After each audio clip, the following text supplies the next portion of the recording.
নমস্কার, রীতা হোম কিচেনে আপনাদের সবাইকে স্বাগত জানাই। আমি রীতা, আন্দামান থেকে। আজকে আমি বানাবো আমের আচার। তো এখানে আমি নিয়েছি আম আর এই যে যত মশলা। তো এখানে আমি আমটাকে 5 কিলো আম নিয়েছি, যেটাকে আমি হলুদ আর নুন দিয়ে মেখে 2 দিন রেখে দিয়েছিলাম। তারপরে জল ঝরিয়ে ওটাকে আমি 6 থেকে 7 ঘন্টা রোদে নিয়ে শুকিয়ে নিয়েছি। এর জন্য মশলা নিয়েছি, এখানে নিয়েছি হলুদ সর্ষে আর মৌরি।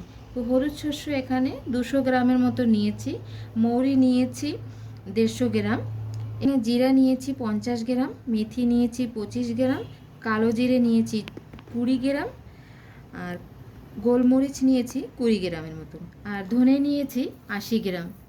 তো এগুলো আমি সব রোদে শুকিয়ে নিয়েছি। আর এখানে নিয়েছি কাশ্মীরি চিলি পাউডার 100 গ্রামের মতন, শুকনো লঙ্কা নিয়েছি 60 গ্রামের মতন, আর লাগছে এখানে 2 চামচের মতো আজওয়াইন নিয়েছি, 1 চামচের মতো হিং নিয়েছি, আর নিয়েছি মৌরি আর কালো জিরে। এবার আমি এই মশলাগুলোকে মিক্সিতে পিষে নেব। আমি এখানে রোদে দিয়ে গরম করেছি, তোমরা কড়াইতেও হালকা গরম করে নিতে পারো। তো এখানে আমি আমগুলোকে এই কড়াইতে ঢেলে নিলাম। তো চলো শুরু করি। তো আমি যে মশলাগুলো পাউডার করেছি ওগুলো একে একে এর মধ্যে ঢেলে দেব। এখানে আমি মৌরি আর সর্ষেটা দিলাম, আর বাকি যে মশলা, গোটা মশলা, জিরে, গোলমরিচ, মেথি, কালো জিরে, এগুলো আমি এর মধ্যে দিয়ে দিলাম। এবার এটাকে একটু মিলিয়ে নেব।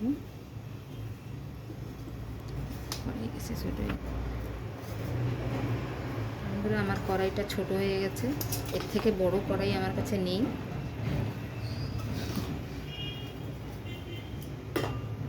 এবার দিয়ে দিলাম লঙ্কার গুঁড়ো,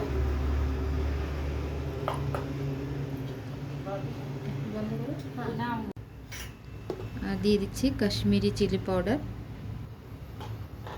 দিয়ে দেব হলুদ গুঁড়ো। এখানে আমি 2 চামচের বড় চামচে 2 চামচ হলুদ গুঁড়ো নিয়েছি। দিয়ে দেব আজওয়াইন, আর গোটা মৌরি আর কালো জিরে, আর দিয়ে দেব হিং। এগুলো হাত দিয়ে মিশাবো। তো নুন দিতে আমি ভুলে গিয়েছিলাম, তাই নুনটাও দিয়ে দিলাম। নুন তোমরা স্বাদ অনুযায়ী দেবে। মশলা মাখানো হয়ে গেছে। এবার আমি যে তেলটা গরম করে রেখেছিলাম ওটা আমি এর মধ্যে দিয়ে দিলাম। তো এখানে 700 ml এর মতো সরষের তেল নিয়েছি। তো এতে হবে না, আরও চাই। তো পরে যখন আমি কেটে ঢালবো তখন আমি 700 ml তেলটাকে এখানে দিয়ে ভালো করে মিশিয়ে নেব। আরও তেল লাগবে, ওটা আমি পরে গরম করে ঢেলে দেব। কড়াইতে ধরছিল না, তার জন্য আমি এখানে ডাব্বাটা ঢেলে নিয়েছি। এবার আমি এর মধ্যে আরও 1 লিটার তেল গরম করে রেখেছিলাম, ওটাও আমি এর মধ্যে দিয়ে দিলাম।